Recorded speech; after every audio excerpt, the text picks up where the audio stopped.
What is sexist comment అంటే ఒక రకమైన, నేను మొన్న ఎపిసోడ్లో మీకు మనం చర్చించుకున్నాం జెండర్కి సెక్స్కి తేడా ఏంటి అని. సెక్స్ అంటే biological, gender is social construct. సొసైటీలో ఆడ ఇలా ఉండాలి, మగ ఇలా ఉండాలి. అంటే మీరు ఇక్కడ ఏం చెప్తున్నారు?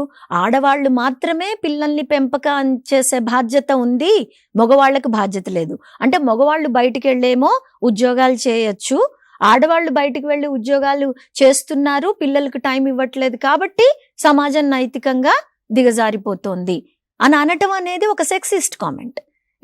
It's a gender based comment. ఆడవాళ్లకు మాత్రమే బాధ్యత ఉంది పిల్లల పెంపకం అని చెప్పటం అక్కడ, that is definitely a discrimination. అది మీరు వివక్షత చూపించటమే కదా ఆఫీస్లో, మీ లేడీ కలీగ్స్ని ఇండైరెక్ట్గా అంటమే కదా. అరే ఇది నా అభిప్రాయం అంటే ఈ యాక్ట్ ప్రకారము మీరు అలాంటి అభిప్రాయాలని అలాంటి మీటింగ్లో మీరు అనకూడదు.